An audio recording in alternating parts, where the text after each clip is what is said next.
Cool. Hey, what is up, everyone out there on Facebook? Welcome. Um, Good evening. It is I, Dr. Jason Pape, Dr. Ketone, bringing you education, information, motivation, inspiration on the regular. And tonight we're going to focus on ketones tonight.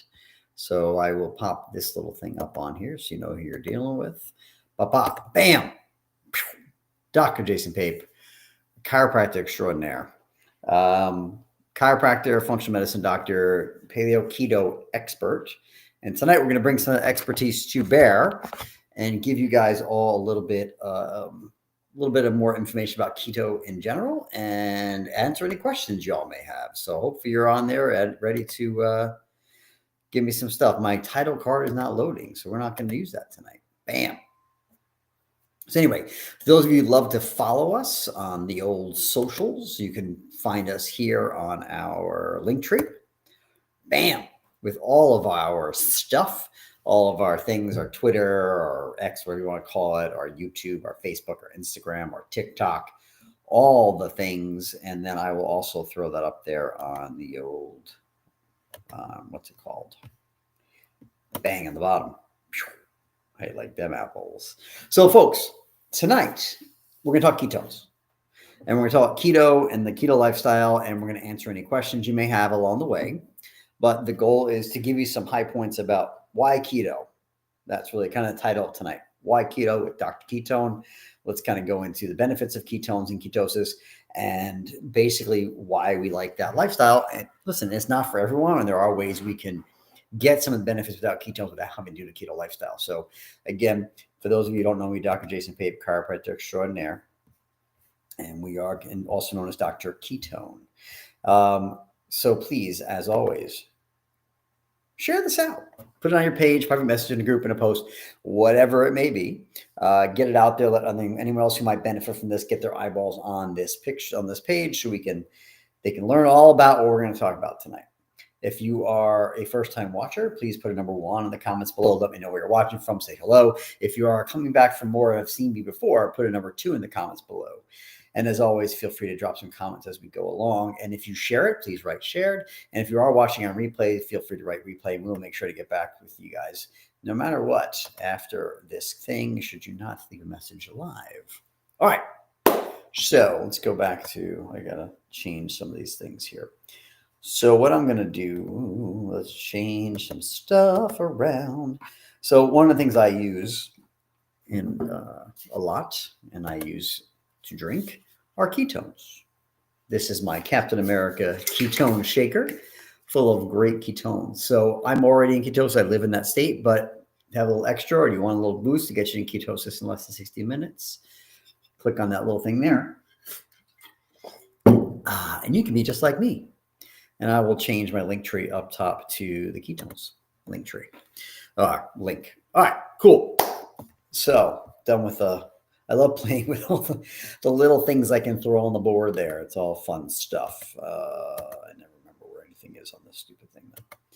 Boop-a-doop-boo. So you know who I am. Anyway, you know who I am. So let's talk ketones, folks. So let me get the chat up there in case anyone has questions. I don't want to miss it. That is not what I was looking for. I'll put that back on there so you know who I am. I don't remember what half these stupid things are. Nope. There it is. Bang. All right. So ketones. What's the benefit of the keto? What are ketones? What's the benefit of it? Let's get into it. So many of you have heard of the keto diet. Over the last 8-10 years, it's become a lot more in vogue. The company Prove It, in their bringing ketones to market in from a supplement way, really kind of helped launch the conversation. I've been using them for 9 years and maybe 10 years now. And I love the product. It definitely has been helpful for me, patients, friends, family. But why? Well, let's talk about what ketones are. So we are dual fuel burners, folks. Dual fuel, meaning we're supposed to burn 2 fuels, not 1. Most of us are burning glucose most of the time. All right. So when you break down carbs and most protein, your body will make glucose, which will then use to make energy. Our fuel makes energy, ATP. You can also break down fat into make ketones, which then can be used to make energy as well. So we are meant to burn both fuels. And we evolved burning both, all right? Because we are hunter-gatherers. That is our genetics. And hunter-gatherers had times of food and not food.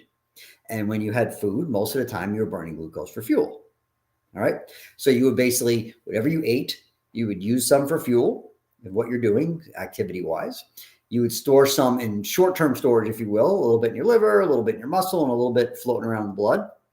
And after that, anything extra you would store in long-term storage, better known as fat. Okay. Everyone's body's a little different, but that's kind of what it did. And insulin was that storage hormone. And then eventually you'd have times where you didn't have food, right? And when the body would switch fuels and it would say, all right, we're out of carbs. We'll burn through our basic stores. We better go into our long-term storage to get us through this lean time. Because if not, if we only had glucose as a fuel, our body would quickly turn to the next closest source of glucose in the body, which is your protein, which mostly is muscle.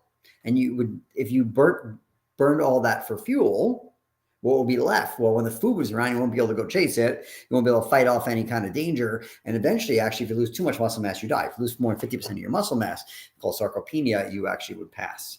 So not a good way to survive as a species. So we had an alternative fuels. We had to go and say, take that long-term storage out, break it down into ketones, and use that for fuel. And that's kind of what we would do. But because we eat carbs and we don't starve and we live kind of like this, our bodies very rarely see ketones anymore. We spend most of our life and day in burning glucose, okay? And it takes time for our body to switch fuels back over. And we also, because we've been doing it so long, we become very efficient at burning the fuel we have. So listen, when you're in utero, when you're born, you're in ketosis. And as long as you're breastfeeding and that's all you're doing, you remain in ketosis. In fact, kids' brains actually crave ketones more than they even crave glucose. They actually do better on ketones. We need fat. Folks, we need fat. The brain needs fat. It's a big part of what the brain does. And when you're, a kid and child, the brain is developing and growing. That's not to say if you didn't have ketones, you couldn't develop a healthy brain, but it's always a good thing to have those handy. So far, hopefully all picking up what I'm putting down. If you are, feel free to drop a number 3 in the comments below and let me know that you guys are with me. And if you don't, it's okay. Questions, feel free to drop them in the comments as we go forward. So anyway, as I continue here. So understand that we also need, I just lost my train of thought. I need more ketones. What's up, Ashley? Thank you for the 3. All right, cool. I know some people are out there. So anyway, nowadays, because we eat carbs and don't starve, we've become so efficient at burning glucose because the body's it learns, it adapts. So if you give it glucose most of the time, it's going to get very good at burning glucose. If it very rarely sees a ketone, it's not going to be as good efficient as it usually would be. It knows how to burn it. It's just not very good at it. All right. So sometimes we want to get into that state again. We have to trick the body. And we have 3 ways we can get back into ketosis. All right. 1, you could fast, starve, basically force your body to mimic that time when it didn't have food as a hunter-gatherer. That's number 1. Number 2, you could do the keto diet, which I'll break down for you. But basically, it's where you have high fat, low carbs, moderate protein. We'll go into the percentages in a little bit. The third option, which is a newer option, is drinking them. If you want to know how to get them and drink them, click on that little link up there. And basically, I do all 3. All right. I intermittent fast and I do a keto lifestyle and I drink ketones. Because for me, I'd like to have all options. Now, before ketones as a drink was available, you really only had fasting in the keto lifestyle. Nowadays, you have another option and you don't even have to do the first 2 to get the benefits of the third, which is pretty neat. But we'll get into that later. So ketones, though, are really neat. So we need ketones, and ketones burn differently than glucose. So there was a great video that we used to have where basically they compared ketones and glucose and protein, if you will, carbs and protein, to fire, or how you make a fire. So glucose and specifically carbs are quick burning fuel. So think about that like kindling, how you start a fire, right? Burns hot and fast, but eventually it burns very quickly. You need to replenish very quickly. Protein's like a log. It takes a little longer to get going, but then it'll last a little bit longer, but eventually it'll burn out too. But ketones are like a coal. They take a little bit more to get going. Usually you need something to help get you there. And the lever to get you into ketosis a lot of times is the protein. But once you get the coal going, that's a longer lasting, steady burn. All right. If you want to cook a steak, you're not going to do it over a pile of newspaper, right? You may do it over some logs, but you're probably going to do better over coal. All right. We're not going to get into propane. That doesn't help my analogy. All right. So what happens when we burn glucose? Well, we have a spike and we have a crash. Now, depending on how much carbs you have and how simple those carbs are, the higher the spike may be. But the fact is we go up and we go down. All right. And when we come down, our body goes hungry. And that's why we usually need to eat a lot more. So traditionally, people who are burning glucose need more calories to maintain the same level of body mass, okay, and activity than you would if you're burning ketones for fuel. Because ketones do this. Steady state, fuel. And why is that? Well, here's we get a little bit of science, a little chemistry, but understand that when you take glucose and you take ketones and you want to make ATP, that energy, all right, per molecule of carbon, all right, ketones and carbon are, ketones and glucose are basically have carbon backbones as them. They're different shapes. One's in a hexagon, one's in a different shape than that. But at the end of the day, per molecule of carbon, you will make more ATP using less oxygen when you have ketones than you do with glucose. So it's a much more efficient, cleaner burning fuel source. All right. So first of all, for the amount of, you'll get more energy using less oxygen than you would out of glucose, and it burns longer. All right. So it's a longer lasting fuel source. That's pretty cool. So think about it though, you need less calories to maintain your mass. So why is that cool? Well, when you had periods of no food, you really need your fuel to last you longer, right? You only can store about 2,500 calories you can get glucose out before eventually you learn into a place where you run out, right? And then your body shifts that fuel source, hopefully not burning your own protein, and you move into fat. And you can get about 3,600 to 3,900 calories per pound of fat out. Way more than just what you had lying around in short-term storage in your glucose, and longer lasting. So you can definitely last longer like that. And if you don't need as much fuel because it's a more efficient, longer lasting fuel source, your fuel will go a longer way. Does that make sense? All right. And that helps you definitely when you have times of no food. It's something that is a longer lasting fuel that gives you a lot more bang for your buck, if you will. And when I talk about cleaner fuel source, again, oxygen creates free radicals in the body. So less oxygen you need to make the fuel, and to get more fuel, the less free radicals you get, the cleaner the energy burn. Okay. And because you break down fat to make ketones, you're not breaking down your protein. Being in ketosis is muscle sparing, right? And the last thing we want to do is lose that muscle mass when we're out there. If we were out there, starving, waiting for the deer to come, right?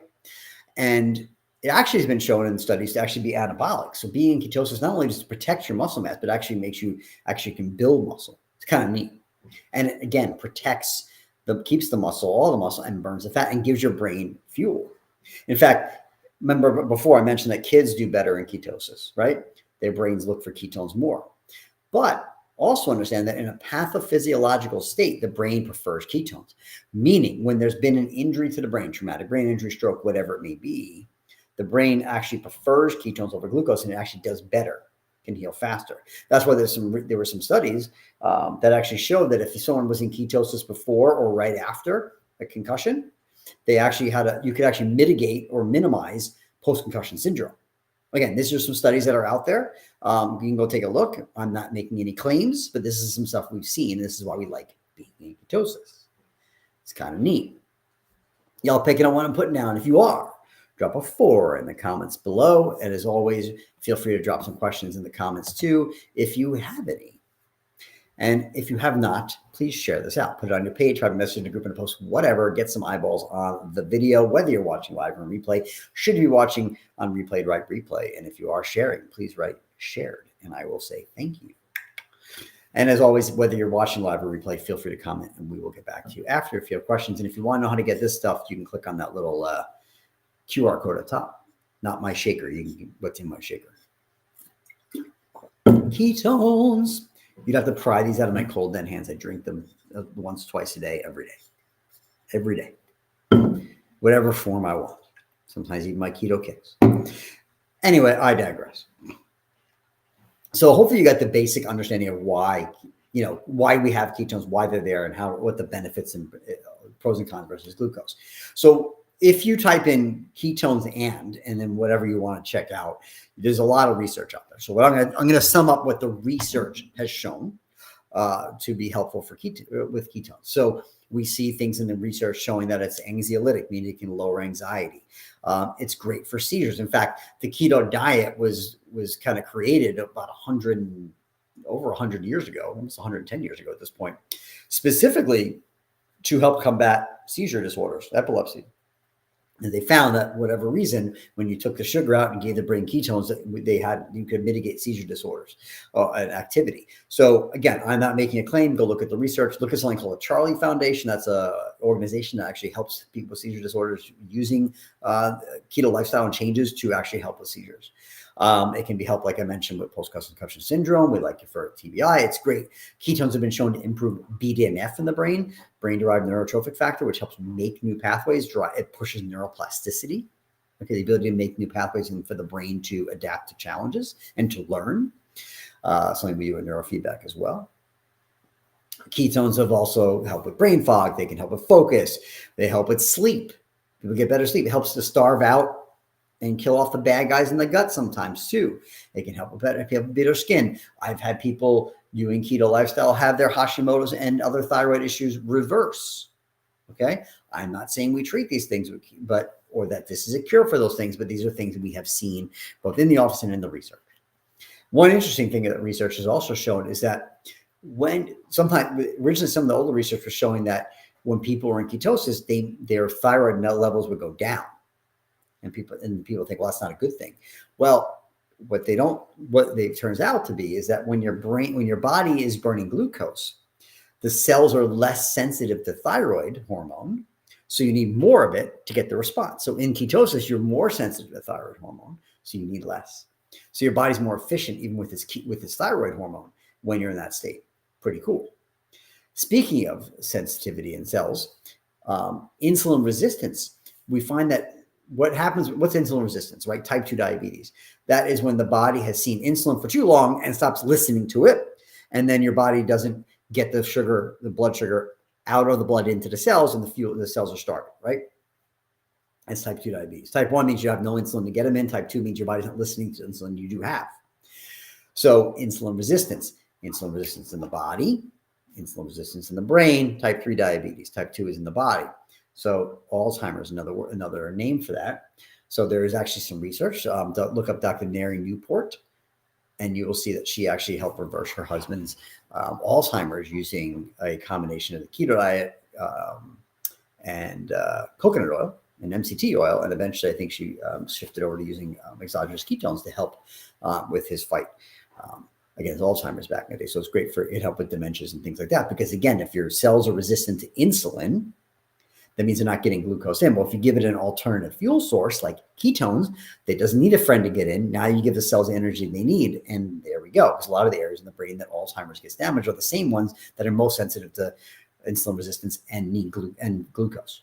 So if you give it an alternative fuel source, that helps. And we've seen that ketones help to improve insulin sensitivity at the cell. And think about it this way. If resistance is because you've seen too much insulin for too long, and then you were able to shift your fuel source to ketones, now you don't need insulin. Now your insulin level is so much lower, your body can actually remove that resistance on its own because of less exposure. Plus, the ketones make the cells more sensitive to insulin. You can help to reverse things like that. So we use it for that as well. We definitely help with improving insulin sensitivity of the cell. And it's been also shown to help with leptin resistance. Because one of the things we see a lot of times with insulin resistance too is leptin resistance, meaning the part of your brain that gets told that you're full by the hormone called leptin is not listening. It becomes resistant. So you need more of it to tell you to stop eating. So the satiety hormone is not doing its job and you keep eating and you get too much food, you get fatter and you grow more weight. Well, cool. We can actually improve leptin resistance at the brain in being ketosis as well. cool stuff too. And if we're going to do fasting to get into ketosis, the body does something called autophagy. So one of the things it does as it shifts fuel source too is it mops up the mess. It takes up cellular debris and other things to recycle it, to use it for other things. Because there are nutrients in there. There are fats and proteins and carbs, and it helps to recycle that before it starts pulling away from its resources too. And that's important, right? It's one of the reasons why sometimes we have so many issues with fires, especially out in the West Coast, is poor forest management. If you don't clean the detritus up and it builds up, it's very easy to get set off a problem. So the more you clean it, the healthier your forest. Same thing with pruning a tree or cleaning out the weeds of your garden. The more you clean up the garbage around it, the better and healthier the garden can grow. So again, autophagy, a great another thing if you're doing some fasting. Y'all picking up what I'm putting down? If you are, put a 5 in the comments below. And again, as I said, feel free to ask any questions as we go along. So let's talk about the keto diet a little bit more, because a lot of people there's a lot of information out there about the keto diet. And there are a lot of variations that people can do. But here's what I'll tell you. The more you stray away from the basic tenets that I'm going to go over with you right now, the less likely keto can work for you. So if the parameters I give you get this many people, you can change those parameters, but you start to lose some people. And I don't know where you might fall on that spectrum. So I try to catch everyone here. And then once you're doing pretty well with it, then we can play modify and see how your body does. Okay. So when we do ketosis, we look at our calories and we say of the calories we're going to take in, we're going to do 75 to 80% of it fat, 15 to 20% of it protein, and the remaining 5% net carbs. All right, so let's define net carbs. So there's total carbs, which is all the carbs into something that you're eating, and then there's net carbs. So net carbs are what actually impacts your body's glucose levels.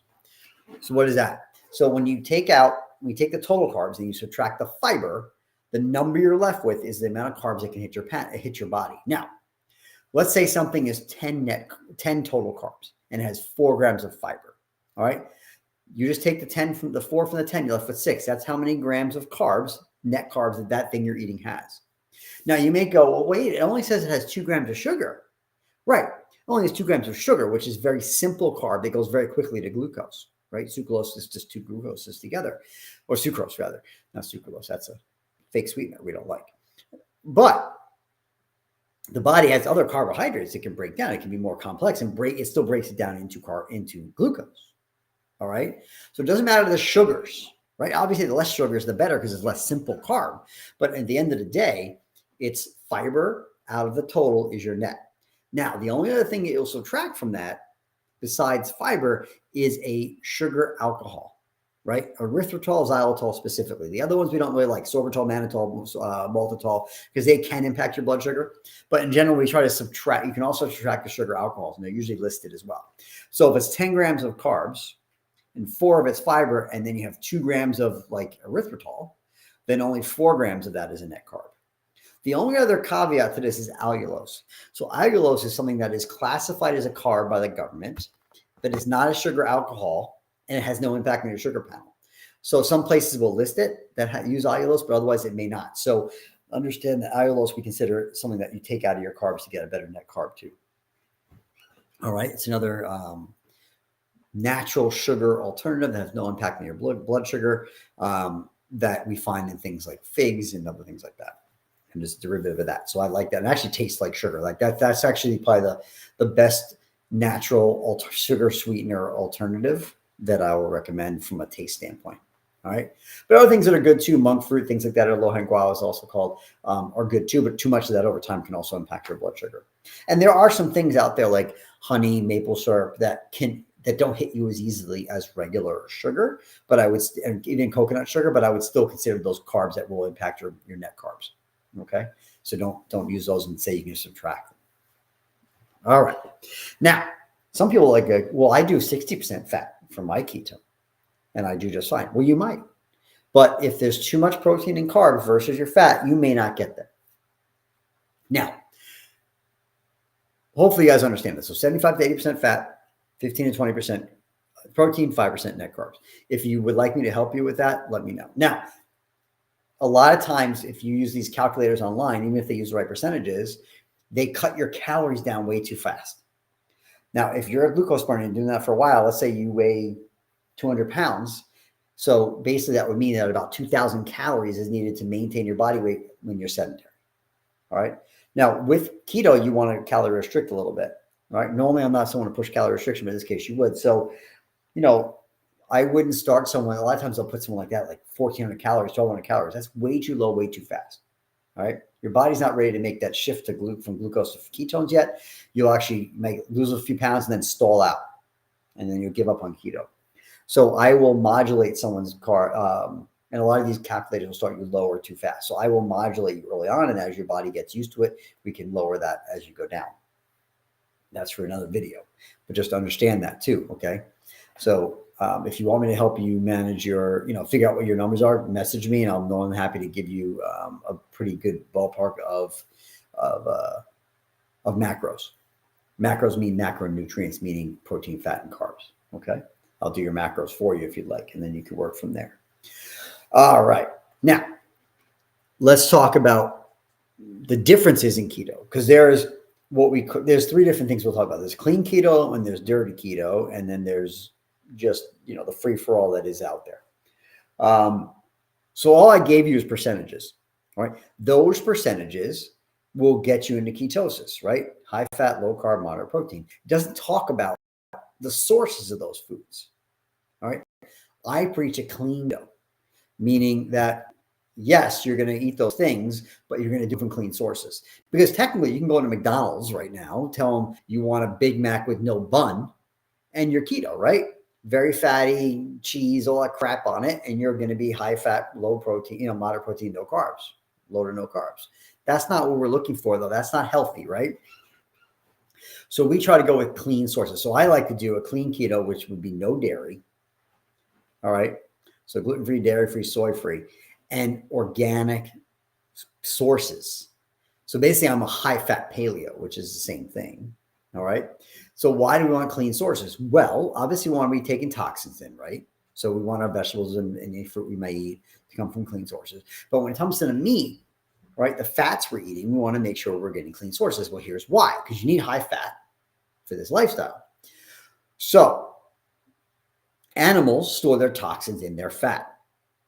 So if you're going to eat an animal and with its fat, and right now you're eating higher fat, right? You're going to eat your red meat with your fat. You're going to have your chicken thighs because it's a fattier cut. You're going to have your pork. You're going to have your bacon, right? You're going to have your fattier fish. We want the wild, organic, clean source, because otherwise you're changing the fats, making them unhealthy, and these animals will store toxins that they're being given in those fats. So you could have a steak from a grass-fed, free-range, organic cow, grass-finished, that was not given antibiotics, steroids, or hormones, nor was it fed genetically modified corn, right?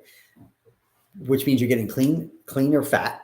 Right? Again, there's still toxins in the environment, right? But you're getting clean fat that doesn't have all those toxins in it, versus eating that store-bought, corn-fed, and finished cow that has the wrong fats in it, so the bad oil. So it's going to be fatty. It's going to be genetically modified because you genetically modified its protein source, the corn, and changed its source and make that genetically modified. And then you're eating their toxic load of steroids, hormones, and protein and antibiotics that's all stored in that tissue, in that fat.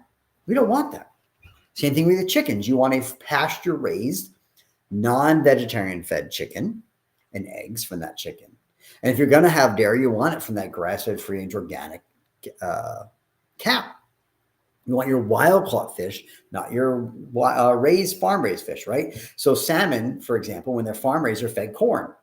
And guess what color salmon is when it's farm-raised and fed corn? Well, it's white. So they dye it red. And the fats aren't the good, healthy omega-3 fats anymore because it's from a corn source, not from the shrimp they eat in the ocean, which makes them pink. All right. Uncured, natural, like bacon or other pork products too. Clean. All right. Because my goal, if you're going to do this lifestyle, is not just about, hey, I want to lose some weight. It's also about how do I be the best version of myself when we're there? How do I be healthy, right? I don't want you to be a skinny fat person or a fat skinny person. I forget which way you put it, but either way, I don't want you to lose the weight but not be healthy underneath, right? If you're doing this for a lifestyle shift that will help you lose weight, because you will lose weight on this lifestyle, all right? But that's not all the reason we're doing it because it's a healthier way to be. Now, as you get more and more into ketosis, you will find you're less and less hungry because, again, it's a longer lasting fuel. In the body, the number one reason the body looks for fuel from a biological reason is that a lot of the reason we get hungry from a biological standpoint is we're looking for fuel. And if you have a longer lasting burning fuel, guess what? You're not hungry. So you naturally eat less. So your calories will start to restrict themselves on their own, and you'll have periods where you're not even hungry. So I always tell people, don't eat just because you think you need to eat when you're hungry. All right. And your body will naturally find that fasting state, which is what I do. All right. I do this and I don't really eat. I OMAD. I eat one meal a day most of the time. All right. But that's me. But I've also been doing keto for a long time. Now, one of the things people don't understand too when you're doing keto is that in the beginning, it's a little bit rough. Why can it be rough? Well, your body is losing its glucose stores. And it takes some time just to get into ketosis. It can take a day or two, even a little bit longer for some people. And when you start making ketones, you're not making a lot. And your body's not very efficient. Remember we talked earlier that your body's really good at burning glucose, but it hasn't seen a ketone in a very long time or very often. So it needs some time to get used to burning it. And some people hold out harder. Their body just holds out as long as it can for glucose before it finally goes, fine, I'll burn these ketones. So it takes some time to become what we call keto adaptive, where you become more efficient at burning the ketones you have. So you'll use not that much of what you got. And then eventually you become very adapted to it. And then we call what I call super keto adapted, where now you very quickly get it. You can eat other foods sometimes and not get kicked out of keto or get back in very quickly. And you're getting more efficient at making and burning your ketones than others. Now, people talk about something called keto flu. So in the beginning, as your body's making that transition, sometimes it can be a little rough, right? You might be a little hypoglycemic. And that's what keto flu is. Keto flu, 98% of the time, is about shifting fuel, where you burn through your glucose, you're not making any, your body's not into ketosis, you're not making or not burning ketones very adaptively, they're very well. And it can take a couple weeks up to get adapted. All right. So you might feel like crap, right? Because you're fatigued, you're tired, you're a little bit brain foggy, things like that. That's the same thing. If you did like a Venn diagram of like keto flu and hypoglycemia, they almost completely overlap. There's a little bit of difference. Occasionally it can be about dehydration and electrolytes. Now understand that when you lower insulin, because remember, you're not using glucose, you're using ketones, they don't need insulin, that insulin drop, actually your body will drop and flush water and electrolytes. So you need to bring in water and electrolytes. Very important. All right, number one. And number two, as you're burning fat, your body has stored its own toxins. So you want to dilute those too. And sometimes that can make you feel a little crappy also. So the solution to pollution is dilution. So drink the water, lots and lots of water, at least 100 ounces per day. All right. I usually do 0.6 times your body weight, and that's how many ounces of water you should do. But I would do more than that for keto, and at least once a day, probably do some good electrolytes without sugar. All right. Things like bone broth is a good way you can get them in. Apple cider vinegar. There are some good powdered electrolytes that have minimal things in them, like Ultima is a pretty decent brand that has a carb free. I think the Element is pretty low to no carb. Keto, Prove It makes a nice one as well. So those are things to do. So now one thing I also use to mitigate keto flu are the things I was drinking here that you can get up in this little link right there. Boop, boop, boop. Ketones, exogenous ketones. Because what happens, right? In the beginning, your body burns through its glucose stores, and it's waiting to get into and then use the ketones. So there's this gap, and you're not very efficient. So maybe you're making, we'll say, a millimole of ketones, which is not a lot. A lot of people, it takes a while to get in there. Maybe they're half a millimole. Like you really, anything over 1, 0.5 to 0.7, really they'll say is you're in nutritional ketosis. I'll tell you over 1 is where you want to be. But if you're only using a small percentage of it because you're not really efficient at it, how much fuel are you really getting out of it? Well, if I give you a much more, 2 to 3 millimoles by drinking it, okay, on top of what your body's already making, well, even if you only use a small percentage, you're definitely getting a lot more than you were before, right? If we'll say I'll make up a number, say you're using 10% of the ketones you have, and you're at 1 millimole. Well, it's not a lot, but if I got you to 3 millimoles, that's 3 times what you were getting before, even if you use 10%, right? So when I have people use ketones exogenously while they're doing the keto lifestyle, especially in the beginning, the first couple of weeks, they had little to no keto flu. It's pretty cool. So basically, I use ketones as a way to help you, makes it easier to do and maintain your keto lifestyle. And let's say you have a bad meal somewhere along the lines, or you didn't get enough of your fat in that day, well, or you do something you shouldn't have eaten, like you had that piece of bread or something you shouldn't have had. Not that I'm, advocating for that. If you drink ketones, well, you're back in ketosis within an hour, and your body can bounce back much more quickly, as opposed to waiting days or weeks to get back in. Because you have a bad meal, especially early on, it can take you days or weeks to get back in, starting all over, because you're not super keto adapted yet. You don't get back very quickly. So the ketones definitely are that helpful hack to get you there quicker. And listen, not everyone wants those benefits we talked about before, but not everyone wants to do the lifestyle. So guess what? Imagine you could still drink something like this and get all the benefits. Why not? Still ketones. Body doesn't care how they got there. And the body doesn't take ketones if you have more than they think it should and shove it in the fat. Only glucose does that. All right, ketones don't go backwards. Glucose does. Glucose, actually excess glucose is what's stored in the fat. It's carbs that make you fat, not fat. So I hope this has been helpful. I hope this has been, if you have questions, feel free to drop them in the comments, whether you're watching live or on replay. And as always, please share this out. So if you think this might help someone else, invite them to watch, put it in your page, private message group, in a post, whatever. Get the word out. Let them know Dr. Ketone. Say, come in, what's what? So I am Dr. Ketone. I am a keto expert. And my goal is really to help you guys to have a healthier lifestyle. I think ketones are a great way to do that. And the more you get the body, I said this last week in my chronic disease lecture, the more you bring the body away from what we are genetically, the more likely you're going to have a fail point in a disease. So I use ketones and the keto lifestyle as a way to bring us closer to how we are naturally to help be a healthier person. And there it is. So I appreciate you all. We love you all. And I guess with that, I'm going to go to my little end card here. I'm going to say, have a great night. Dr. Ketone out. Thank you for watching. Like, subscribe, comment, share, and we will see you all in the next video. Thank you, and